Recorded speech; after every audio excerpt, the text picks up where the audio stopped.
Welcome to GovCast, connecting with federal IT's top decision makers. I'm your host, Melissa Harris. The past year, and in recent months, international affairs have been front and center in the news, from the ongoing war in Ukraine to last year's pullout in Afghanistan. Across the world and amid these international challenges, the Department of State works to bring diplomacy and support to our international allies. Behind the scenes of the State Department's front-facing work is a team of IT leaders who are providing foundational infrastructure and cybersecurity capabilities. That team, led by State CIO Keith Jones, is making some important modernization and forward-thinking changes to improve the state's IT capabilities, security posture, and governance. With state's fiscal year 2019 to 2022 IT strategic plan coming to an end soon, we'll talk with Keith Jones about where state's IT is at now, how his leadership at state has evolved since he entered his position just a little over a year ago, and how big contract vehicles like state's Evolve IDIQ will help the agency move forward with new IT goals.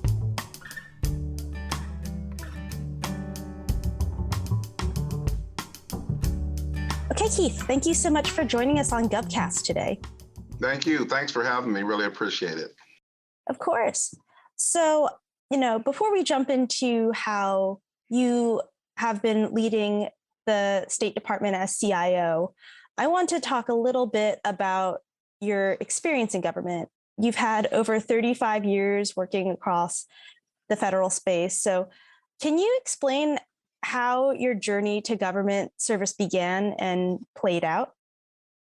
Yeah, that's really a good question here.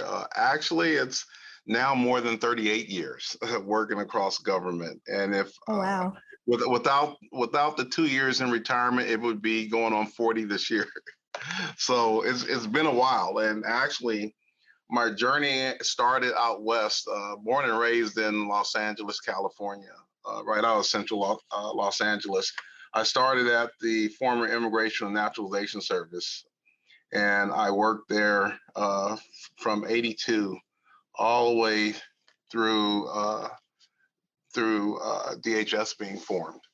And, from that time, I served in various capacities, not always the IT guy or the IT person or the IT point of contact, but in lots of different roles. And over my career, just really taking on natural next steps for me. I think I had very good mentorship along the way that really helped my career progress. When I first started the career, certainly I had no aspirations of being the head of a department or being a CIO or even being kind of like this senior IT lead on site. But it's funny how, life and your career just naturally takes itself to the next stage.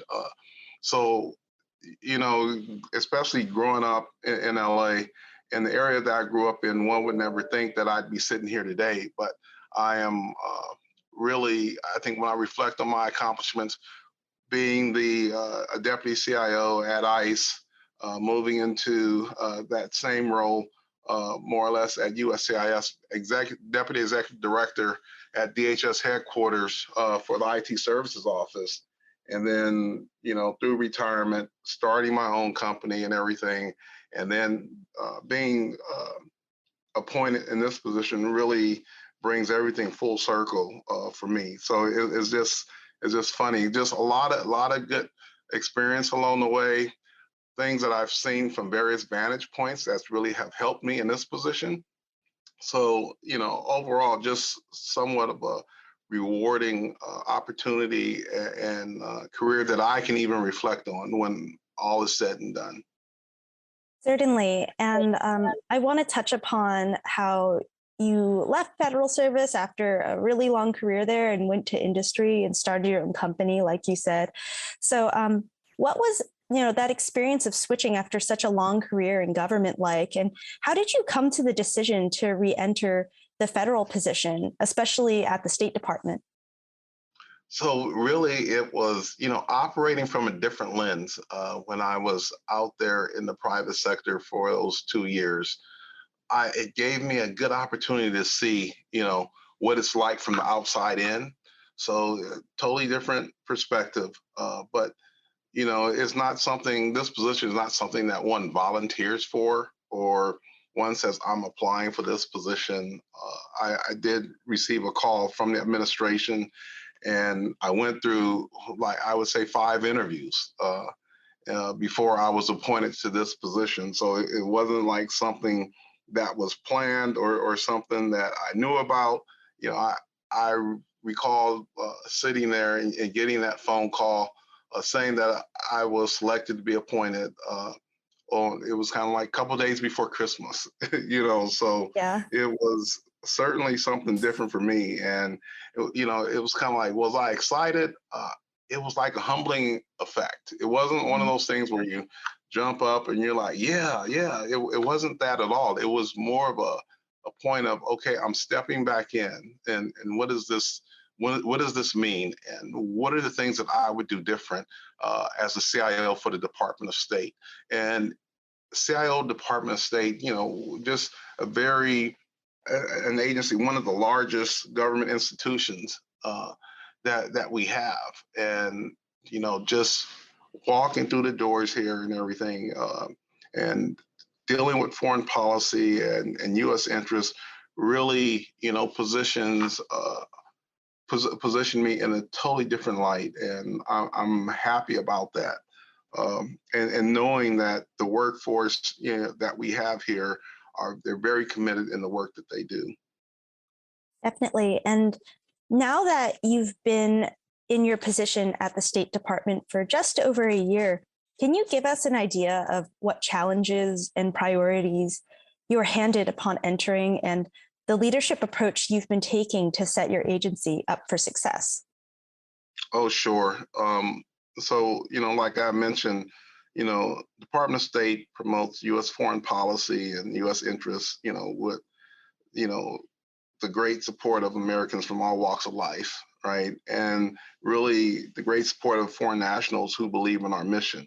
We're almost in every country in the world, just a global department, and our mission is to support foreign policy. Diplomacy doesn't stop during the pandemic. Our workforce, I mean, they've been working day in and day out, and things just continue to naturally take its course. I mean, and especially after my arrival here, I mean, we were in the middle or the beginning of solar winds, right? And then after SolarWinds, we received the executive order on cybersecurity and improving the nation's cybersecurity. So taking all that into account, I think the one thing that I saw immediately was ensuring that we truly enhanced our cybersecurity posture across the department, and just making sure that everyone across the department, from top to bottom, really understood the impact of cybersecurity. I was just talking to our team the other day, and we were saying that sometimes we get lulled to sleep, where individuals think that certain things aren't important, but cybersecurity will always be important for us. I think one of the first steps that I took really was I had a number of vacancies that came about across the most senior levels of the bureau here, and I made key appointments. What I wanted to do was really create a great team synergy across the bureau and have a very engaging commitment with the workforce. And I think I've stood true to that to this day, where I reach out and I go and have interactions with our workforce and make sure that they understand they're not in this alone, that I'm there next to them. And it's easy for me to roll up my sleeves as uh, they couldn't imagine that when I first came in, but then when they see it, they get it and they understand. And I think around going back to the cyber front, we onboarded our enterprise chief information security officer, and bringing that into the fold within the organization. So with that role, not only being part of the IRM Bureau, but also having that span of control across the entire department, where we're really looking at cybersecurity from a totally different lens.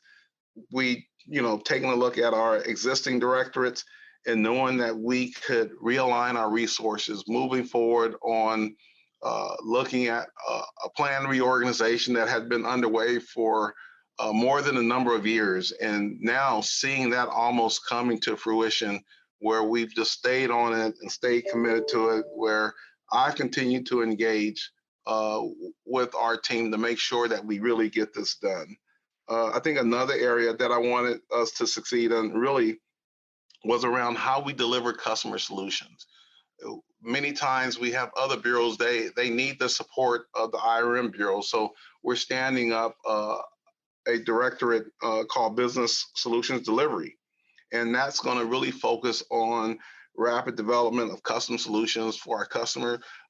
That's a huge success, something that we did in support of Afghanistan efforts and in support of our consular affairs organization across the department, where we were able to do rapid application development to support those efforts around that. I think, what's even more important is us modernizing how we do business across the IRM Bureau, how we engage our customers, bringing discipline as an organization, driving customer centricity across our organization, making sure that, our folks meet the customers, and our customers meet us at the halfway point.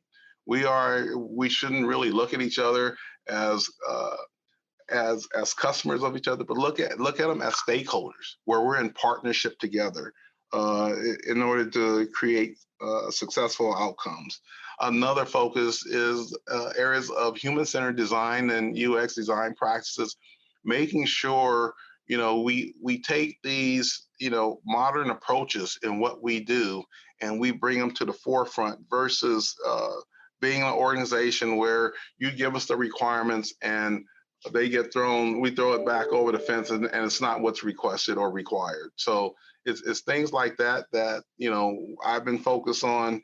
And of course, as we move to get to a zero trust state presence across the department, that is something that, we're working very hard on, and will, that's also something that doesn't happen overnight. So it'll be something that we'll be working on for a while here at the department.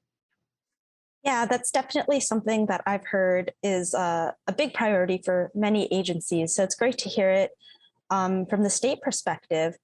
You touched on a lot of different areas there. And, the State Department had a FY 29 to 2022 IT strategic plan. And, this involved a lot of things that you mentioned, like modernizing business processes, but there's also, modernizing, moving to the cloud, again, strengthening the security you mentioned, and a bunch more. So now that you're reaching the end of this plan that was sort of there before you came into the office, how are you meeting the goals that were set before with the plan, and how would you like to move forward? So I think we've been largely successful in meeting those goals and objectives. And now we're at the point where we really need to expand on our accomplishments. So we're really extending the strategic plan. We've moved more to, it's not so much a buzzword than a reality of to more of an agile strategic plan, where we continue to update our strategic plan every year, where because technology changes so rapidly, and sometimes we do have to pivot on the opportunities that may have been that may have been identified in a longer term view. So we're doing that. So I think the success of reducing legacy systems through working through our cloud program management office. Majority of our infrastructure is now operating, on FedRAMP approved platforms, which is really, really great to see and know that we're continuing to do that. Our customers also benefit from that.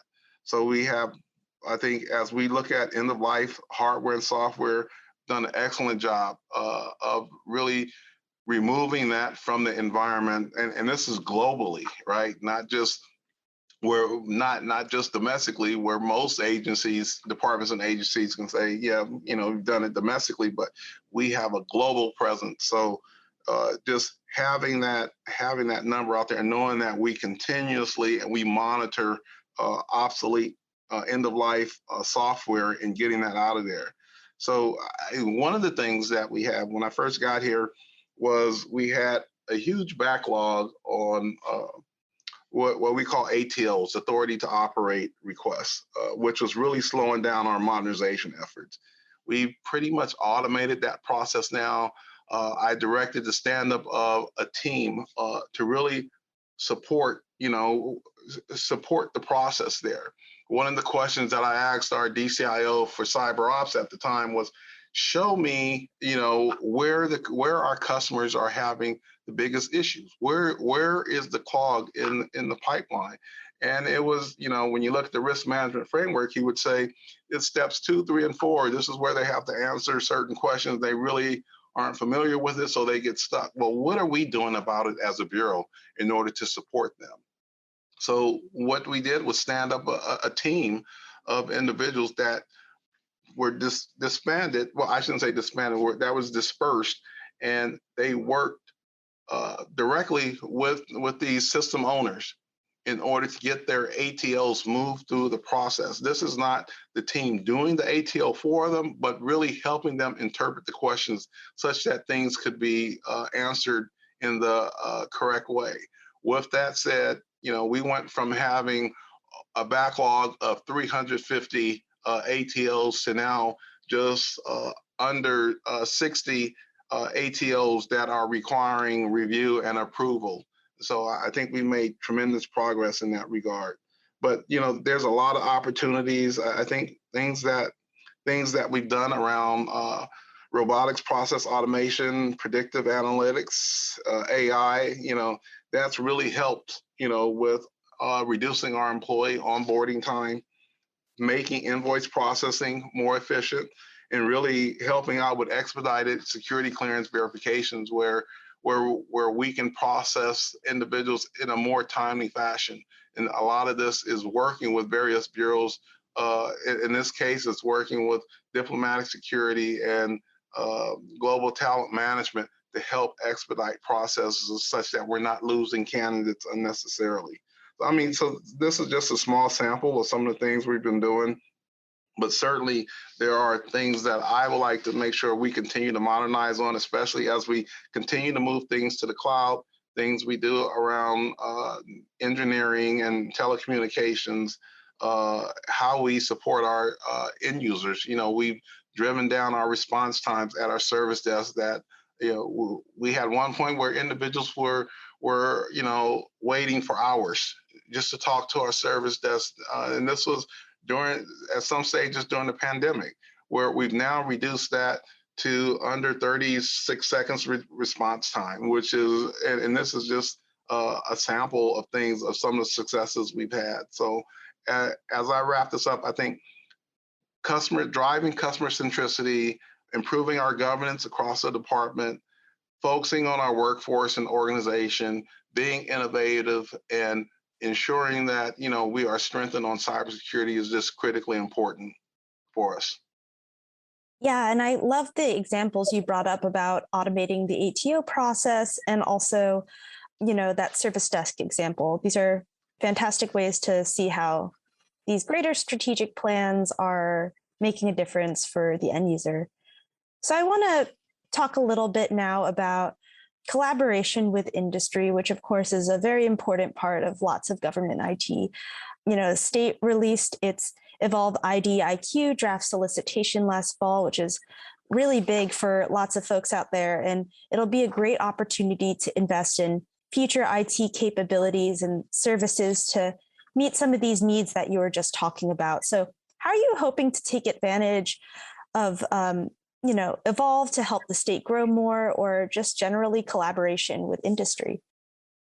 Well, thank you for that question. And I'm saying genuinely thank you because I don't have to think about this. I know what this is. So this is, with Evolve, and I sit here smiling about it, knowing that here this is an opportunity for us as a department to not only have the largest IDIQ BPA out there for departments in the history of the department, but it's really bringing so many uh, areas of IT under one vehicle, such that we can really move forward. We can do things. We have the opportunity to onboard and offboard contractors at the appropriate times. So Evolve focuses on 5 categories, and we were using the term pool, but now we shifted to the term categories, and we actually will have another draft revision coming out within, I would say, within days, and it's IT management category for data center and cloud combined, telecommunications and network engineering, a category for service desk and end user support, and a category for application development. And with Evolve, it's expected to be now we've lengthened the time frame to a 10-year IDIQ with probably between a 12 to $14 billion ceiling. And, the goal of this is to really have the best of breed companies and companies that really want to bring talent to this department. Uh, we used to say, hey, you just want to get on this vehicle. No, you don't want to get on the vehicle. You want to get on this vehicle and you want to prove that you can bring the best of the best, because we don't need seat warmers here in the department. What we need are companies that are innovative, that really want to deliver for us, and that do things with the interests of the U.S. in mind. So it's an opportunity that will be released soon. I'm hoping that we release it. I'll just say June or early June, right? We plan on getting it done in the February timeframe. We ran into a couple of things that we needed to resolve internally, but I think we've gotten through that, and now we're introducing a new draft RFP to industry, and then we'll come out with the final RFP in short order thereafter. That's fantastic. Thank you for those details. I'm sure that many people will be excited to learn more about that. And I'm sure that you're also looking forward to what's coming underway from the industry side. Oh yeah, Um, and we're going to do kind of like an incremental approach in how we do Evolve. We're not going to we're not going to have this RFP where we're calling in everything at one time. We're going to release these categories incrementally, such that we can make sure we have the right teams focus on it and do the right due diligence to have successful award in each category. yeah, that makes perfect sense. Speaking of agility, you mentioned before that you want to move toward a more agile strategic plan, and it seems like Evolve and your general approach to leading state center around being agile and meeting different needs. So since state is all over the world, as you were talking about before, how do you remain agile as an IT organization amid constantly shifting global relations and needs? And do sudden global challenges and tensions, like you were mentioning with Afghanistan before, but now we're facing Ukraine and all these other problems that can arise very quickly. How do you remain agile and meet IT needs and keep it running in a smooth way? So it's really one of those things that it's the way business is these days, and we always have to understand what the priorities are and be able to have teams that are able to quickly pivot from one thing to another. Uh, of course, no organization is completely, filled with resources that can just do anything, right? So we do a lot of priority and reprioritization where needed, when and where needed. And I think, the nature of our work is really unique in that we have diplomatic missions across the world. We're a global organization. We have a great foreign service workforce overseas, and we even have resources here that are members of the foreign service. And everyone is committed to making things right, making things whole, and really supporting the diplomats that we serve, both domestically and abroad. So, there's various requirements to do various duties. It's a great thing that I do have the right leadership in place, and we have leaders that are really engaged and they are in tune to the needs of our organization. And so I can rely on them to really deliver. We get jammed up sometime, like any other organization does, on a key priority that may have uh, just been dropped on us, but we're able to really react. I think some of the advantages that we've done in taking a centralization approach and some of our IT assets and how we engineer things is especially where we're able to pivot things into the cloud, which makes it a lot more easier for us to manage and for our customers. And when I say that, that's more like we have citizen developers out there, in particular at overseas missions, overseas posts, and having them do citizen development in a common on a common platform in a common environment really helps reduce a lot of risks that we had previously in in the department. So continuing to drive and emphasize that, and there's been a lot of great successes uh, with the diplomatic mission and being able to do citizen development by uh, taking the direction from our team here in headquarters and saying that these are kind of like the rules of the road, and then we step in and we support where needed in order to keep them moving forward. I think with our customers, we want to make sure we provide them the solutions and the service they need in the time frame they need. We want to make sure they're at the table when we're having the right discussions. It's funny that when you think of customers, you only it's kind of like one of those things where if you sat in my seat, you would understand my challenge. But sometimes when we don't sit in those seats, we don't understand the challenges. So we have to be really good listeners, and we have to really work in tandem with our diplomats across the department, as well as external stakeholders, to make sure we're delivering what we need to deliver and meet the mission objectives. So I just want to look forward with the State Department now. You mentioned a lot of what you're doing currently and what you're looking forward to, but where do you see state going next? How would you get there? And maybe if you had, anything on your wish list, what would you like to have done? Oh, okay. So I think as I think about this, certainly I would like to see a successful Evolve contract done and completed. Our business solutions directorate, firmly established and really operating on all cylinders. We stood up a IT contract management office here within the IRM Bureau. That in itself, is really big for us. Recruiting top tier talent is important for us. Where we take the department with robotics process automation and machine learning, I think that would be a really, really good thing. And even from a personal perspective, I would say having the right governance in place. I stood up a CIO council, and kicking that off has, and looking at the success of that kickoff and having the engagement at the assistant secretary level across the department is really monumental in order to get this done.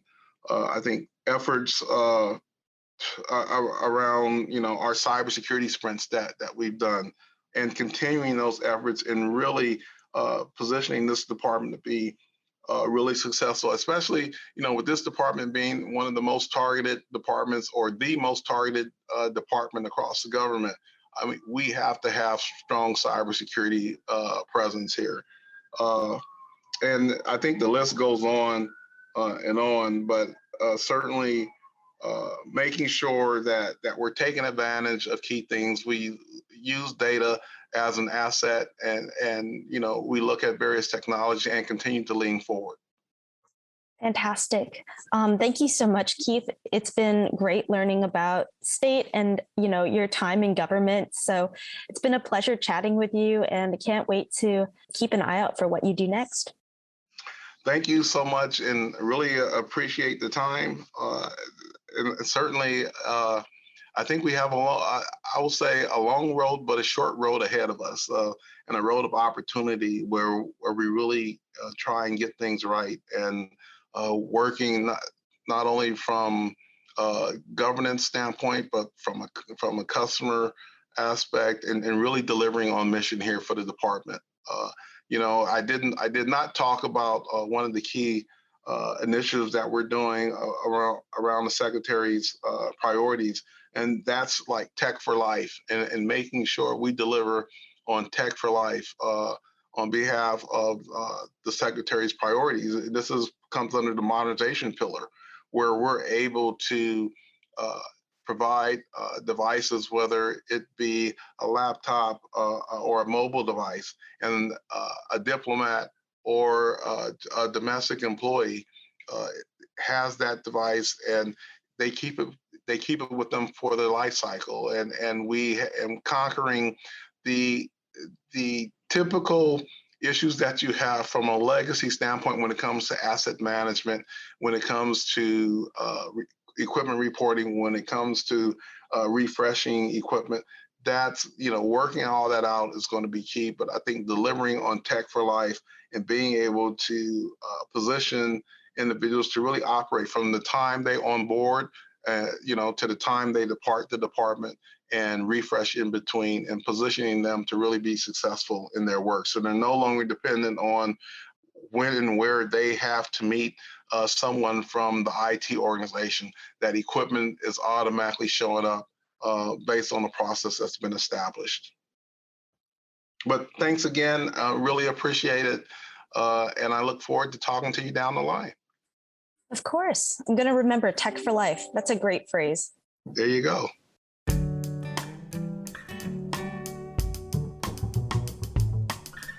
GovCast, along with Cybercast and HealthCast, is a production of GovCIO Media and Research. For more podcasts and to check out the other shows, head to govciomedia.com. Watch out for new episodes released every Tuesday and Wednesday across our shows. You can follow all of them in your favorite podcast platform, and if you like what you heard, make sure to let us know by leaving a review. And if you have any topics you think we should look into, contact us at newsletter@gcio.com.